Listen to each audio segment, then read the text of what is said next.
Social Studies 20-2, the daily source analysis. Source number one, theme of the week is going to be World War I. It's important we keep doing these sources. Next year, you will be writing the diploma. We really got to build up these skills, and we will. So let's keep going with this. I'll give you a few seconds to study the source, although I hope you would have already downloaded it from D2L and looked at it a bit ahead of time before I talk about it. All right, so what we've got is an enlistment poster in Canada in the years leading up to, and I guess during World War I, probably is a better way of saying it. Um, Important to point out that it's Canada, even though it's not the Canadian flag, that is the Union Jack. So if you really know your stuff, you would talk about the fact that Canada actually didn't get its own flag until the 1960s. And before then, we used and in this case fought under the Union Jack, which of course is the British flag. Don't forget, we started out as a British colony and never really fought for independence like maybe the Americans did. Even if it didn't say Canada like it does at the bottom, you should have been able to figure that out in that it does say Spark Street, Ottawa, which of course is a city in Canada, but put the blurb at the bottom just to give you a better shot at it. And so the poster is an example of what we would call an enlistment poster or a piece of propaganda poster. And it's a poster that is trying to encourage people to enlist and fight for Canada and Britain in World War One. Look at the wording carefully. This is your flag. It stands for liberty. The expectation is you are going to fight and maybe even die for your flag. And what I would expand on is maybe more what that flag stands for.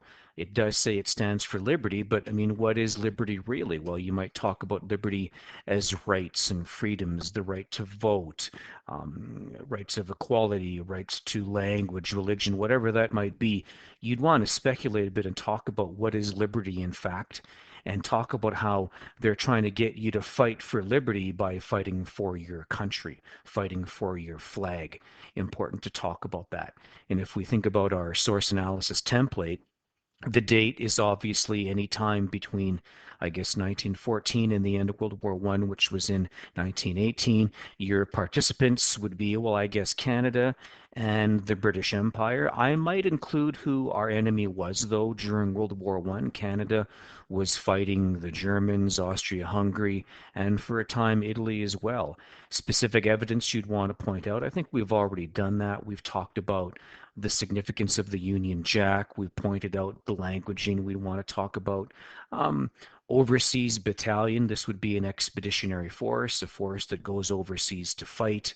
Um, that's probably good enough in terms of our evidence. I wouldn't go further than that. Historical case study, of course, is World War One. And again, I almost wonder now if I shouldn't have put this blurb at the bottom and seen if you could have looked at the clothing, what he's wearing, the time frame, and figured it out. But too late now. I'm giving you a free one. Connections to nationalism. I might connect it to ethnocentrism in that World War I was definitely one of the reasons it was fought was the thinking that my country is better than your country.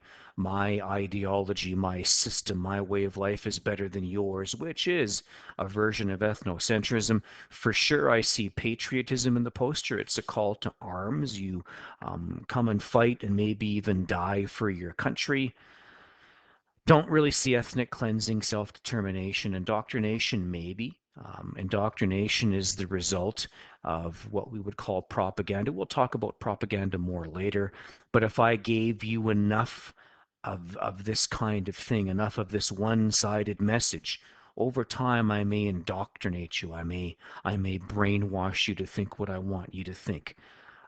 For sure, I would talk about foreign policy because Canada and Britain were fighting that war, they would say to defend German expansionism. So you could talk about that. You could talk about the alliances, and by that I mean as soon as Britain got involved in World War One, which they kind of had to because they were honoring their alliance with France and Russia, and as soon as Britain was involved, so was Canada because we were a member of the British Commonwealth. Don't really see isolationism, so I might not touch on that. Again, source one, theme of the week is World War I. perspectives I might look at would be for sure, what is the Canadian perspective? What do they think about this? Why should they have to fight Britain's war? I would talk about the British perspective. They fully expected Canada and any Commonwealth country to fight for Britain. After all, they're part of the empire. And you might talk about what would be maybe the German perspective when they saw a poster like this. What would be their reaction to it? So there you go, source number one. We'll get back in the groove with doing these sources. Watch for the second source tomorrow. It is going to be another cartoon. Have a good day.